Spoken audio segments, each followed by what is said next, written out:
Good morning and welcome to Washington Post Live. I'm Frances Steed Sellers, a senior writer at the Washington Post. We're recognizing World Water Day in our Climate Solutions programming today. In the next half hour, we'll have actor Matt Damon and his water.org co-founder, Gary White. But first, I'm very pleased to welcome Arun Krishnamurthy of the Environmentalist Foundation of India. Welcome, Arun. Thank you for the invitation and my greetings to all those who are tuning in through this program. We're delighted to have you. Arun, you quit a job at Google in order to focus on the environment. Tell us about that change, the decision that led to it, and then why water of the various considerations you could have undertaken. All of us have a childhood memory. All of us have an affiliation to something which holds on to our thought, to our life. And for me, it has been water. Only my job responsibilities in Google have come to an end, but my emotional connect still continues. And I've been very fortunate to have several launch platforms, whether it's the Rolex Awards for Enterprise through which they supported my project, or different sets of volunteers from across the country who've strengthened our efforts at EFI. Why water? Because water is a magical element and it's a habitat, right, which hosts life. That's what brings the difference to this planet and the several others that we are still researching on. And every lake or a pond for me is a world in itself, with a frog, with a snake, with a bird, with so many vegetation around. It's a whole new world which supports so many different lives. And conserving those water bodies is the way forward. And that's exactly why I chose water. And I've been continuing to work on it through my platform. So tell us a little bit about that platform, the Environmentalist Foundation of India. What does it do and how's it funded? Almost all of us, if we given a piece of paper and a pencil to draw something about nature, most of us would draw a hill, we'll draw a stream, we'll draw a tree, a V-shaped bird in the sky. All of us want to see the rivers be clean. All of us want to see all those trees grow tall. But which one of us is taking part in conservation? And that's where the big question comes. We are ready to take part. Unfortunately, we do not know where to start. And being a common citizen of one of the largest democracies in the world, I was struggling to find a platform through which I could participate. I wanted to be part of the solution, not the problem, but I did not know where to go. And that is exactly how, based out of desperation, this organization by itself was born. A complete volunteer driven platform through which we became that somebody for India's environment, rather than waiting for someone to take action uh, based on the rule of the land, based on nature philosophies. We came together, we started cleaning lakes and ponds manually. One thing led to another, and we're now a 15-member team. We work in 15 states in the country over the last 14 years.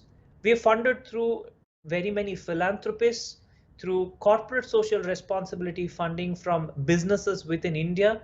And as I was mentioning, my first seed funding came from the Rolex Awards for Enterprise. So we've had very many collaborations.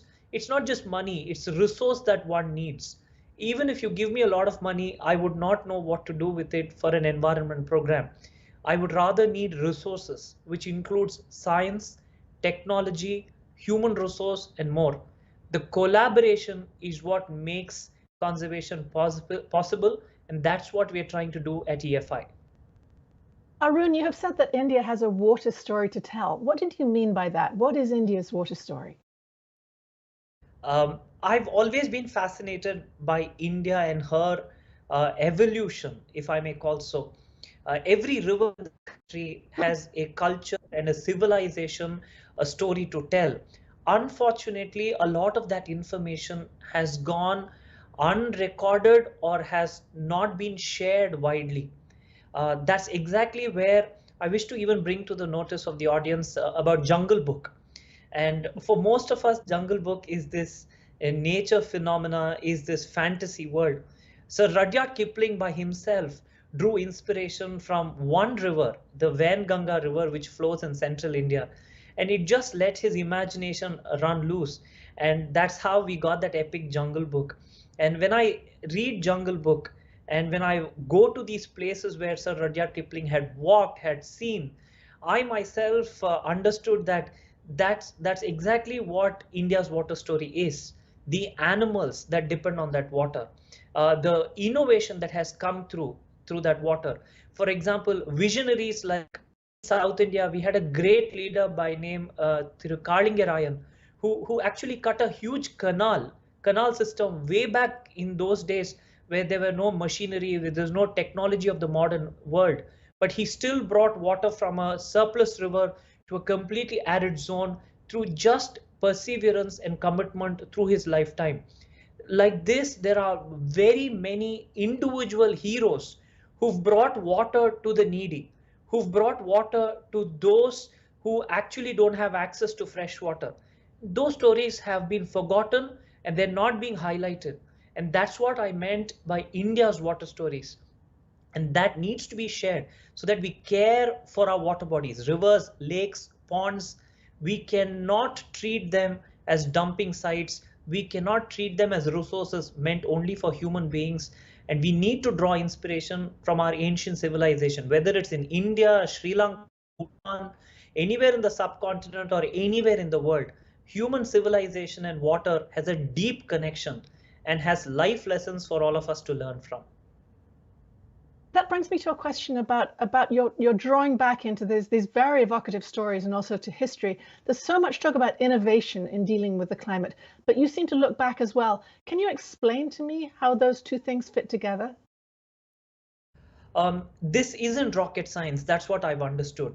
And we're talking about a global crisis for which there needs to be localized solutions. And those localized solutions have to come from grassroots, and it cannot be dictated from laboratories or policy makers world over. Because what's happening today is the climate crisis is not reaching the common citizen.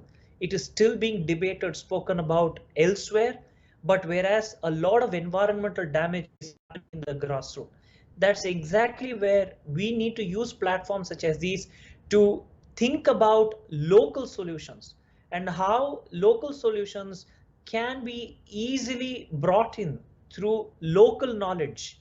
And that local knowledge about lake pond systems, riverine systems, or any kind of coexistence which that community and the culture of that region has taught people of that region. There cannot be a global template for climate crisis or climate challenges. The only local solutions and cultural references will make it easier for us to reach a wider population and a lot more faster. So tell me about the importance when you clean up a pond or something, you have to sustain interest of the neighbors in maintaining the work that you've done. Can you tell me a little bit about the work you've done with water literacy and educating people to maintain these clean areas? For most of us, environment or anything related to environment today is so negative because we've always been told the ice caps are melting, the sea level is rising, this animal is threatened. Who's ever told us anything positive? Or even if they're sharing a positive story, how much of truth is there in that positive story? So we wanted to show results to the public. For people who've only witnessed a dirty water body close by, when we get down to clean that water body, we've seen active to very active participation from a limited set of citizens of that region. And when that happens, when a lot of people get together to clean up that water body, the number of people who abuse the water body gradually reduces. It is not a magical wand that overnight things change, but there is a gradual shift in attitude, which brings back those memories of that we need to respect the natural resource, we need to treat this water body better, and make sure that it's home for all life forms. So that evolutionary attitude change is what we're trying to achieve through repeat volunteering efforts. By doing so, we are focusing on sustaining the restoration that we have taken upon us to revive that water body. So sustainability depends on our repeat efforts with innovative mechanisms. We can't keep going back to public with negative news. We have to share positive news action-oriented results, which will bring in that faith and trust, is what we've learned. So you speak very persuasively about the importance of local interventions and persuading local people, but are the techniques you use translatable to other countries beyond India? Most definitely, most definitely. As I was mentioning, this isn't rocket science, and all that this needs is passion, commitment. I'm gifted to work with very many young people in my own country, ranging from my teammates to volunteers who come out and support. All that we need is to follow scientific principles. We cannot just get done things the way we want. We have to follow scientific principles and rule of land wherever we are taking up these responsibilities. Keeping these two as the yardstick, if we can bring in a large population to follow certain principles, definitely in any country, we can revive any natural habitat, from a forest to a lake to a river to even the oceans. So the environmental crisis that we are facing will find its solution through local simulations across the world. Of the many projects you've done with EFI working on water bodies, is there one that's most meaningful to you? Almost all the 137 projects that we worked on are emotionally connected to us, meaningful, whether it's the Koladi Lake, which I had an opportunity to work on with my team, Ram, Nitin, and others, or different water bodies in Maharashtra, which is in Western India. Every water body has a story, has an emotional connect. And that one frog, that one tree sapling, or that one rainfall which fills up that lake, it feeds our lives with so many memories that I can't be I can't even ask for anything more in this lifetime, that I'm blessed with wonderful memories and collaborations, that it keeps us going on what we're doing. Arun, I think I have time for one last question, and I'd like to ask a question from the audience, and I'll read it to you. This is from Antonio Kruger in Florida, who says, what is the most impactful thing an individual watching this can do?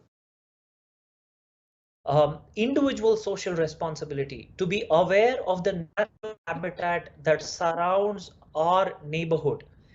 Do we live close to a marsh? Are we living close to a hill, to the coast, to the river? And how do I adapt to that local condition? And what is the kind of waste that I'm responsible for, which I'm generating, and its impact on my local neighborhood?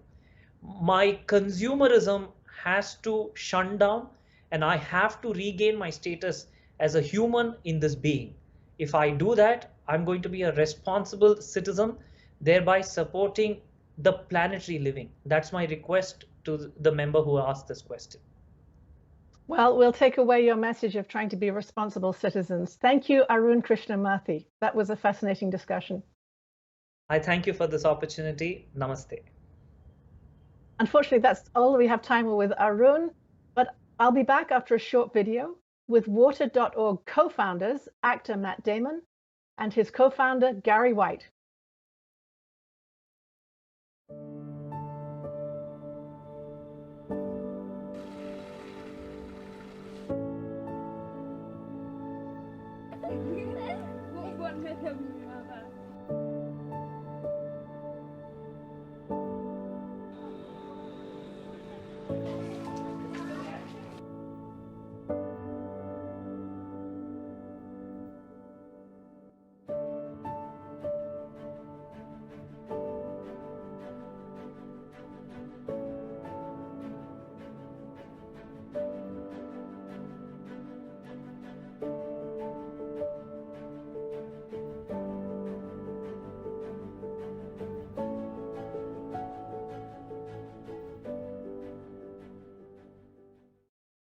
Welcome back. I'm Frances Steed Sellers, a senior writer at the Washington Post. It's World Water Week, and I'm delighted to welcome two experts on the global water crisis and co-founders of water.org and waterequity.org. Award-winning actor Matt Damon and his partner Gary White. A very warm welcome to you both. Thank you. Thanks, Frances. Delighted to have you. So Gary, I'd like to start with you if I may. I think in November last year, you and Matt wrote that 2.7 billion people lack access to safe water and to sanitation. Those numbers are just staggering. Yeah. Who is most affected by this, and what are you doing to try and solve those problems? Well, yeah, it is unbelievable that, given how far we've advanced as a planet in terms of meeting basic needs, that many people, billions, should still not have access to improved water and sanitation. And that, this is a problem we solved more than 100 years ago in this country when we figured out how to treat water. And if you could imagine, today, if we cured cancer 100 years ago, if we still had, millions of people dying from that each year, it would be unthinkable. So these are the most vulnerable populations around the world that we're working with, trying to get them access to the water and sanitation solutions that best meet their needs. And so, throughout the world, we've been able to have an impact on more than 33 million people so far who have been able to achieve water or sanitation improvements.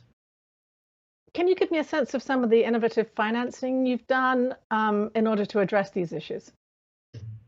Yeah, I think it's, what's key to this, the key insight of this work. And, I've been doing this really since I was an undergrad in university, last 30 years. The key insight isn't about like engineering solutions, and I'm an engineer, so I can kind of say that. It's really around finance. And the insight that I discovered in meeting people from around the world in these communities was that they were already paying for water, and they were paying in terms of their time, if they're walking hours to collect water, or sometimes in urban areas, they have to pay these local water vendors who sell water off the back of a truck that's not very good quality.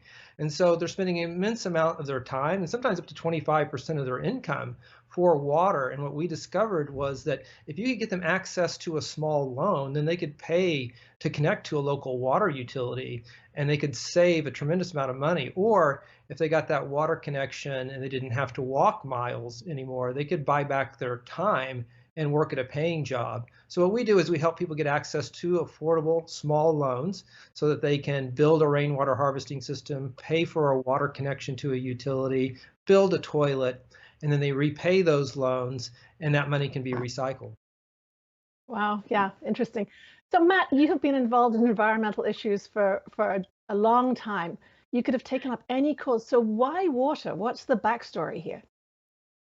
Well, I went about 15 years ago on on a trip that was organized for me. It was just to kind of look into issues of extreme poverty, and I just was shocked at how water kind of underpinned everything, and it was kind of a baseline issue underneath every real issue of extreme poverty, and nobody was talking about it. It's like such a hard thing for us to relate to in the West because we're never that far away from a clean drink of water. It's like the kitchen sink is just there. Actually, the water in our toilet is cleaner than most people have access to, the people that we're talking about. So, and solving that problem is just an absolute game changer for people. And looking at the difference that makes in people's lives. I mean, the issue is really for women and girls. Girls are not in school because they're charged with water collection for their family, so they have to drop out of school, and so you can imagine what that does for their life outcomes. Women, if you're able to deliver clean water to a household, a woman suddenly can spend more hours working at a job. She can be an income generator for her family. Like there are all these massive kind of benefits to this if you can solve it. And it's, as Gary just said, we solved it for ourselves 100 years ago in the West. So we know what the solutions are. This was an interesting one in the sense that, I think when most people hear about this, they go, oh, well, go drill a well, like what we would call direct impact work. And that's kind of where we started, but we ended up in a place I don't think either of us could have predicted in finance, talking about, I mean, it's not where it's borrowing from the work of Muhammad Yunus, which was absolutely pioneering and brilliant, but applying it to the water sector and these loans that Gary's talking about, that he's being modest, that he kind of he came up with this idea, applying it to the water space, and these loans that we're loaning money to the poorest women in the on the face of the earth, and they're paying back at over 99%. So it's a real amazing success story about these people one at a time, kind of solving their own problems. If you can just nudge the market towards them, and understand that that they're see them as customers and citizens rather than as just a problem to be solved. So why two foundations? What's the difference between them? So if you look at it from the context of water.org and Water Equity, the two organizations Matt and I co-founded, water.org is really about understanding this market at the base of the pyramid, people living in poverty, and kind of dissecting it and seeing where there's market failures and correcting those. So what we do is we work with these financial institutions to kind of de-risk lending for water and sanitation. And what we see is we stimulate this demand from the bottom up. There's more need for capital from the top down to grow these loan portfolios. So what we did is we created also Water Equity, which is an asset manager, the first asset manager to be really focused on deploying capital to meet the water and sanitation crisis. And Water Equity actually raises investment capital in the US and deploys that as debt to some of these financial institutions so they can make many, many more loans for water and sanitation. And so that total capital that's been deployed in loans now is about $2.6 billion overall. And Water Equity has been a big part of that to be able to tap the global capital markets, provide a financial return to investors while also delivering social impact for millions of people who get access to water and sanitation. So you see, if we can blow this up beyond just thinking of this as a charity problem, and we can tap the capital markets and create that value for people living in poverty and a financial return for investors, then we can really match the magnitude of our solution to the magnitude of the problem. So we have this other pandemic on our hands. Okay, carry on, Matt, if you want to. No, I was just going to say it was born out of this. One of the trips we were on years ago in India. I can't remember, 6 or 7 years ago when we were there. We were meeting with all these microfinance institutions, all these partners of ours, and we kept asking them, what are the bottlenecks, right? Like what's and access to affordable capital was what they all said to us, independent of one another, and that was like a real eye opener for us. It was, that was the issue, and so that's when this started a conversation with us about, well, these social capital markets, like there are people who would want their money to do good while it, as they invested, and would view this as a as an upside, like the fact that these dollars are going out and being recycled and doing what they're doing, would be something we could we could attract investors to do. So that's how Water Equity kind of started for us. So Matt, just to follow up on that, what responsibility do wealthy Western nations have to solve this problem, which is a global problem? Well, I mean, look, as we were saying, we solved it for ourselves. We know what the solutions are. There are some solutions like this, which, can reach, upwards of 500 million people just with this.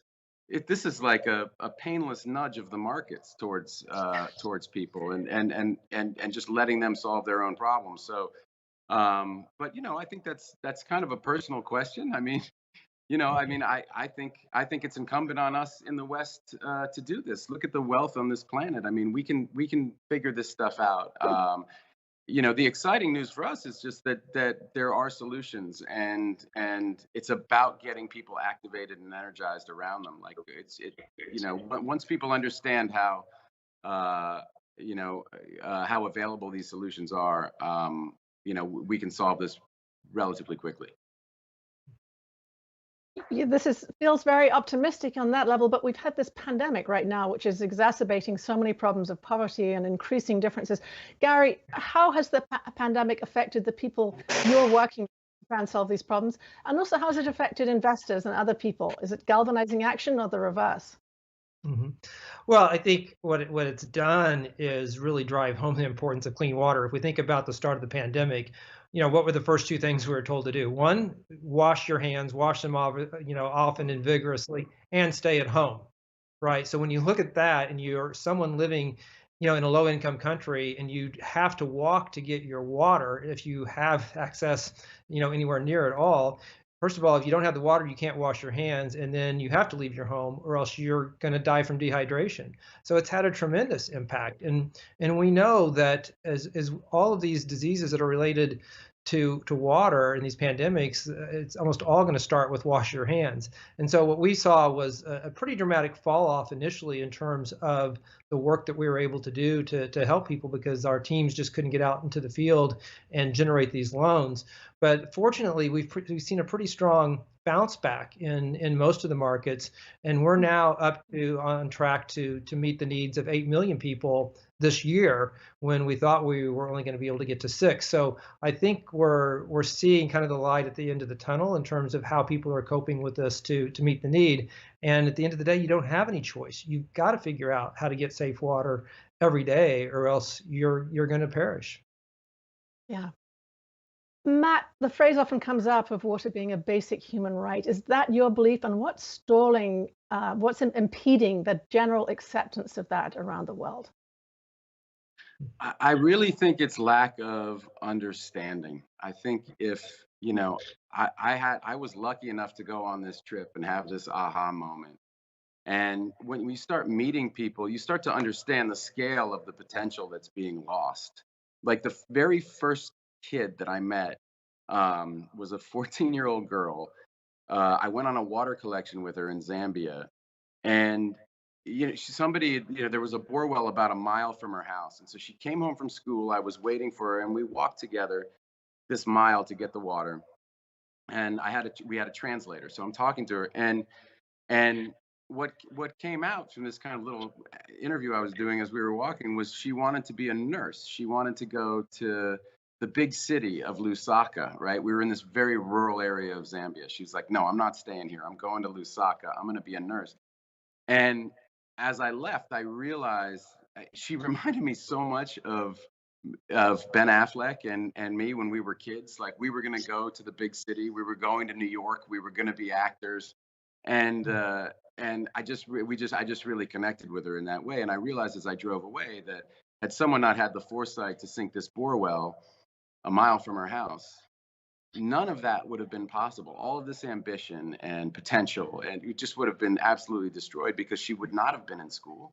She would have been spending her day collecting water, searching for water, and she wouldn't have these kind of dreams and ambitions and goals. And so it's not just the senseless death, like the stupid death, as Bono likes to say. Like, it's just totally pointless that somebody should die because they have diarrhea in 2021. But that is the case, right? And that's the case writ large. It's a million people a year. Children are dying of from completely preventable things. But it's not just that. It's also all the massive loss of potential. And if you can fix this one thing, it suddenly opens up this kind of vast store of human potential. And so it's incalculable when you think about what the ramifications are if we can solve this. So, Gary, do you think universal access is possible within our lifetimes?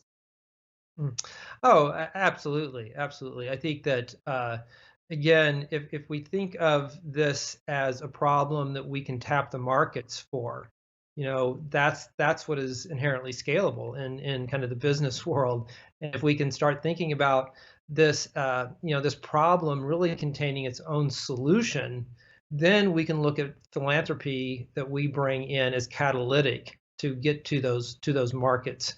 And so that's exactly what we do. We do need the philanthropic capital to work to kind of set these market corrections into motion. But once that happens, the value that's created kind of takes over from there. I know, one of the folks in Kenya, her name was Alice. She was growing crops at her home, but and using the water that she had nearby to do that. But then what happens during the dry season, she was having to pay someone $60 every month for the water she needed to water her crops. And so she was able to take out a loan and build a storage tank, a storage reservoir, and her loan payments were only $20 a month to get that paid off. So you can see right there the value that's created. And what's different about water is, like, this value is created overnight right? With other things like education, that value is going to be created for that girl maybe 10 years down the road when she's working, or for agriculture, maybe it's going to be at the end of the agricultural season. But when you get a water connection or a water tank one day and the next day you able to save all that money, it's instant. That's why it allows us to bring in the market capital to be able to help these people get over this finance hump so that they can do this. And when you look at those examples and multiply that by the millions, that this does turn into a scalable solution that does absolutely allow us to address this in our lifetime. I wanted to bring you both back to a comment you've both made that this problem has been solved in this country. But I've been down to the Navajo Nation, where a third of the people don't have running water in their homes, and along the Texas border there are people without reliable sanitation, and then eastern Kentucky there's lots of mine filings in the water, and Flint, we all remember those stories. The things you're doing overseas relevant to the US? Are these methods that you could repurpose for use in this country? I think to a certain extent, yes. I think there's absolutely no reason, with the wealth that we have in this country and the initiatives that we have in this country, that we should have things like Flint happen. But those are kind of breakdowns in governance oftentimes, or just not putting the right emphasis on water quality in these regions. And so if we look at using like government matching grants, some of these resources, and that was one of the great things about the United States and the EPA and the Clean Water Act back in the 70s. There was a lot of capital put in that really largely solved this problem. Now we do see things cropping up like Flint that can be addressed more through better policy and more governance and better regulation. And that's really what we need to do more of here, and invest in infrastructure, because we are backsliding, frankly, in this country in some of these populations that you're talking about. Some of them actually had safe water before, and we're backsliding because we're not investing in the infrastructure in this country. And as we know, the last 4 years or so, that became kind of a running joke that every week was going to be infrastructure week, and it never happened. And now's the time to make that happen. But just to carry on that theme, we've also got climate change playing into this dynamic. And we're certainly seeing that playing out in this country and elsewhere. Gary, maybe you could tell us how that complicates the issues going ahead of water safety. Yeah, this is the really kind of disturbing part of this whole enterprise, is that with the climate change, when we think of climate change, we really think of water, right? We think of like too much water in some places and not enough in others, droughts and floods and hurricanes. And what this actually does is it puts us at risk, again, to backslide in terms of some of the populations that we're working with. Once they get access, it still can be very tenuous. And when you have these events that wipe out water supplies, you then see the fact that you're going to see, what we are calling climate refugees right now. What we really mean about those is water refugees, because we're already starting to see this where people are being forced to migrate because of water stress, water scarcity.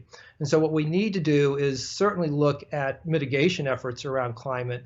We also need to look at adaptation and resilience for those populations. So those people who don't have access now, we've got to do more to get them access, because it's going to exacerbate their issue. And those who do have that tenuous access, we've got to give them the resilience they need so that they can retain that access. So Matt, we talked to Jane Fonda about some of these issues a while ago, and she referred to the US response as moderate and said it's no time for moderation. We need something more than that. How encouraged are you by President Biden's responses now to the climate crisis? Well, yeah, I mean, it's certainly encouraging. I mean, I feel like, we're not even through 100 days yet, like Gary and I were, we did some interviews when the last president was in his first 100 days. And I think our response is exactly the same, which is these administrations really deserve a chance. They're up against a lot. I can't imagine it's humbling when you think about the amount of pressure on all these different fronts that these administrations deal with. And so I think all voters need to root for the American president always, and give them time to engage with this stuff. But certainly the early signs are encouraging, and and we'll see what happens. I mean, certainly, I've thrown stones at American presidents for my entire adult life, so I'm sure I'll give President Biden his fair share. But no, I think we want to give this administration a chance, and so far so good. But did we go backwards in the last 4 years under Trump? I mean, of course. Right. Yes. So what's the role of celebrities and the nonprofits you can found in talking to lawmakers, advancing legislation, changing perspectives on these sorts of issues? I don't know, ultimately, and I think that's kind of, I genuinely don't know. I mean, I'm here, I'm doing this interview, you're talking to me, so people are going to watch this. I don't know how many people, or some people might have tuned out by now. But that's kind of what I can do. The work that we do is, I made a great decision in partnering with Gary, a decade ago, and I asked for the greatest water expert in the world, and when that person didn't take my calls, I got Gary, and this insight that he had about finance was, had we limited ourselves to direct impact work, we'd have helped probably 1 million or 2 million people by now. But the idea that we're doing that every quarter, that's a real kind of game changer in this space. And that was Gary's insight. And so as much as we can kind of put that out there and let people know this is really, really working, and that there's all this low hanging fruit. There's another 500 million people who could be reached with this solution alone.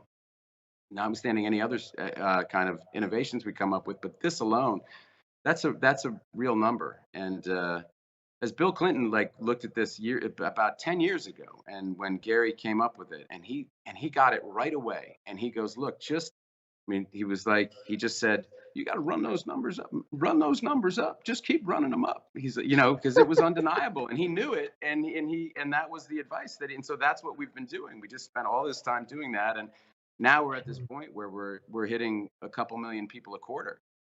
Which is really, that's very, very exciting. So the more we can get that out, the more people will buy into it, and the more impact we can have. So the long and the short of it is, I don't know, but I think I'm helping. Well, we hope you're helping. Gary, are there particular countries, I think of the Dutch always as managing water, both flooding and drought cycles, that we seem to be heading more and more into, but are there particular countries that have models you think could be emulated? Yeah, I think certainly when I look at the countries that we're most focused on, we do see really good examples. And by the way, just to back up a second, I mean, now Matt's being humble. Matt is actually one of the world's water experts now. I mean, Matt can sit down, with the president of the World Bank and talk water, which he's done, right? And so in terms of celebrities doing something to immerse themselves in an issue this deep, and really get subject matter expertise, that counts for so much more than just kind of showing up, for a celebrity fundraiser. And I think that's the distinction between Matt and I think a lot of folks who endorse concepts. So that said, I do think one of the countries that I see as a great model is India right now. I mean, India has kind of put the political capital and the financial capital behind getting everyone access to sanitation, and now getting everyone access to safe water. And speaking to Matt, and we've sat down with some of the finance experts in India to see what we could do to help that along. And I'm encouraged by how we've been able to use our water credit example, and the government of India has been able to kind of use that as well to multiply the impact, right? So the fact that we can work with India to get utilities to connect more people, because those people can get loans to then pay into that infrastructure and to make it more sustainable, that's what governments and water utilities love to see. And so how many times have you been to India? Are these sort of return visits that you have to go on to develop relationships? And how much time do you spend in the field when you go there? Or are you meeting mostly with people in leadership positions? Well, go ahead, Matt. Go ahead. I was just gonna. No. I mean, Yeah. Well, I just want to make sure that I don't know how many times, a lot of times to India, Right. to a lot, because we have a lot of our most mature loan programs are there, and so we've been going for, I mean, for 10 years, and I try to go on kind of a big trip every year, but obviously last year we didn't go anywhere because of COVID.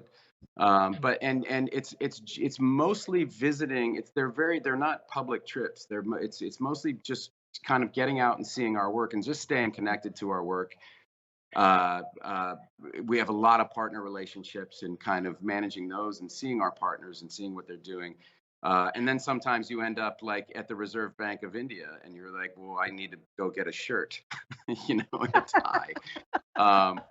But they tend to be it's not like going and meeting heads of state or anything like that. No, it's more about kind of going out and staying connected to the day-to-day work that our partners are doing.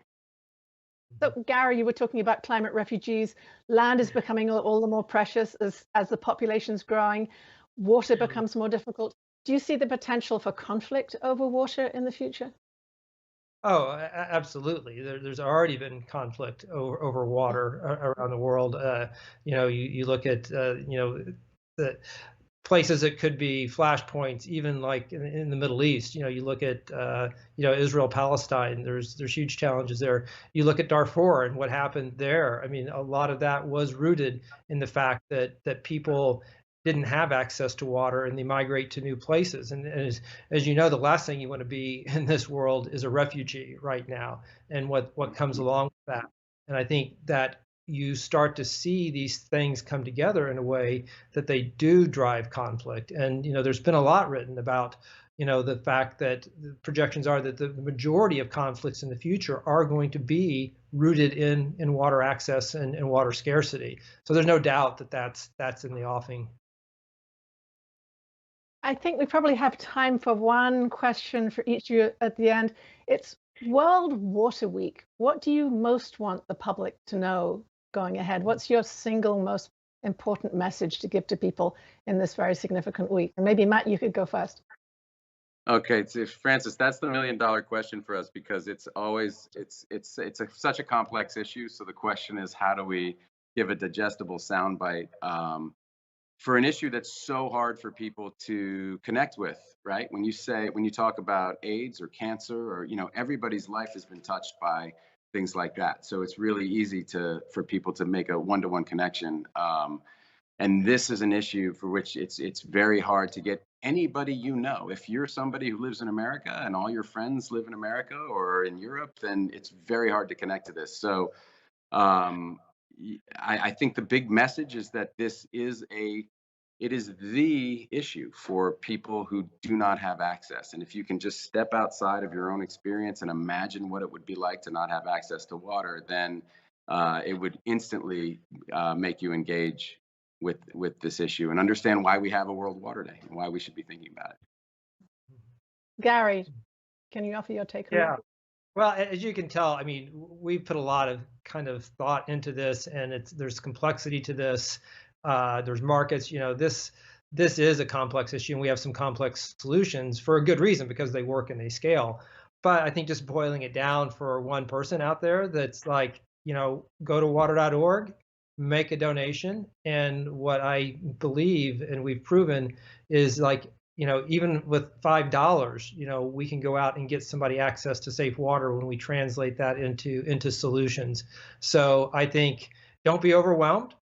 If you want to take action, water.org, and make a donation, and that will result in people getting water. And one last word from you, Matt. Are you optimistic looking ahead? Always. I am. I can't help it. Yeah, I really am. And in terms of this issue, Francis, there are solutions that are right there, and so I'm very optimistic about that. It really is about engagement. It's about getting people to pay attention to it. Once they do, they get excited about it. Well, you've been very inspiring, both of you. Thank you, Gary White and Matt Damon, for joining me today. Thank you, Francis. Well, we were delighted to have you. That was a wonderful conversation. I'm afraid that's all we have time for today. If you would like to learn more about our climate solutions information, please go to wapo.st. The link is at the bottom of your page, wapo.st/climate solutions for more information. And we have lots more coming up for you. At noon today, my colleague Jackie Alamany will be interviewing the Senator from North Dakota, Republican Kevin Cramer, and then I'll be back tomorrow with the founder of the Born This Way Foundation, Cynthia Germanotta. I look forward to seeing you then, and thank you.